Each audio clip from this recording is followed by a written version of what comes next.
Há uma revolta na seleção brasileira de futebol. Os jogadores e a comissão técnica são contra a realização da Copa América no Brasil. Prometem se manifestar na próxima quarta-feira, depois do jogo contra o Paraguai, pelas eliminatórias da Copa do Mundo.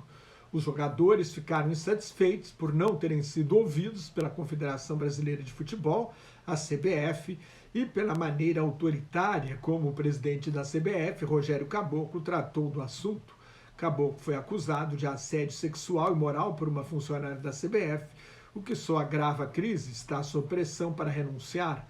Se o técnico Tite pedir demissão na quarta-feira, como se especula, um candidato ao posto seria Renato Portaluppi, o Renato Gaúcho, que como bolsonarista certamente deve estar disposto a trabalhar na Copa América.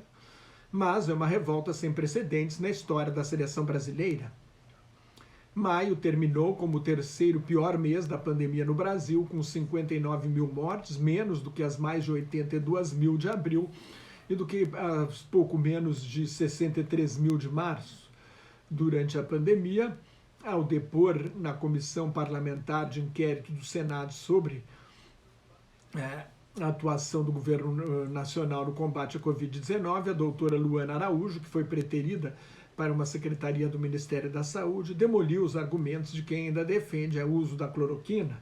Na véspera, a doutora Nise Yamaguchi, defensora do inútil tratamento precoce, reforçou os indícios de que havia um gabinete de crise secreto que orientava o presidente Jair Bolsonaro no combate à pandemia. A sugestão teria sido feita ao presidente no ano passado pelo virologista Paulo Zanotto, revelou um vídeo de um encontro divulgado pelo portal Metrópolis, sob pressão da CPI, das passeatas da oposição e da promessa do governador João Dória de vacinar todos os adultos de São Paulo até outubro.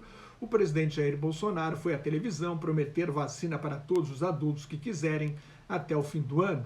Também festejou a alta de 1,2% no produto interno bruto do primeiro trimestre, o que projeta um crescimento anual em torno de 5%, mas esta retomada da economia foi impulsionada não pela economia interna, mas pela exportação no momento de retomada do crescimento internacional, especialmente nos países que estão conseguindo controlar a pandemia, com destaque para os Estados Unidos e a China, as maiores economias do mundo.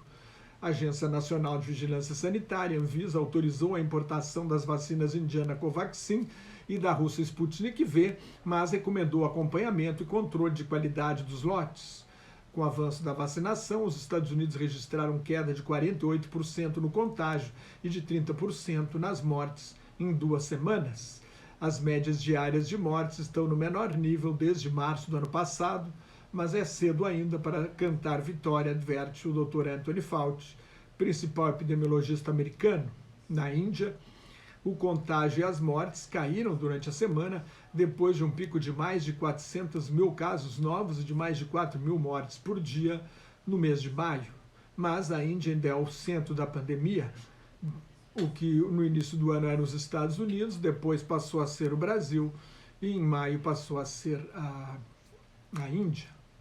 Sob pressão do conservadorismo americano, o Dr. Anthony Fauci pediu à China que divulgue as fichas médicas dos funcionários do Instituto de Virologia de Wuhan. Um informe dos serviços de inteligência dos Estados Unidos revelou que 3 funcionários do laboratório chinês precisaram de atendimento hospitalar em novembro de 2019. Oficialmente, o primeiro caso da doença do coronavírus na China foi diagnosticado em 8 de dezembro.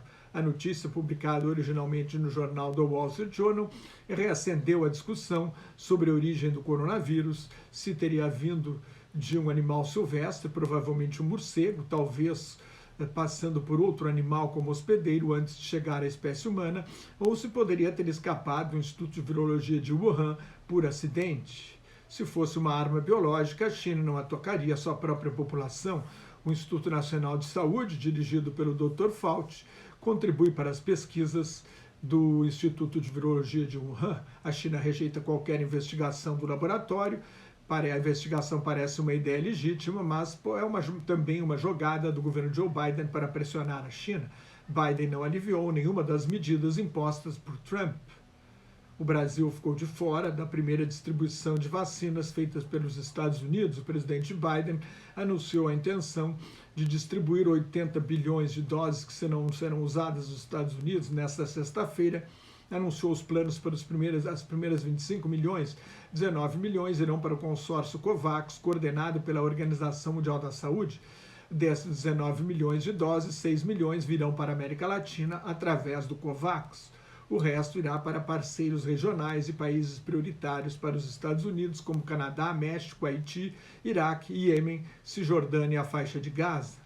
Os Estados Unidos abriram 559 mil vagas de emprego a mais do que fecharam em maio, mas o mercado financeiro esperava mais, esperava 600 mil postos de trabalho. Em março, a maior economia do mundo teve um saldo positivo de 785 mil empregos. Agora, a taxa de desemprego, medida em outra pesquisa, caiu de 6,1% para 5,8%. Neste ritmo, com 9 milhões de desempregados, só em julho de 2022 será recuperado o nível de emprego anterior à pandemia.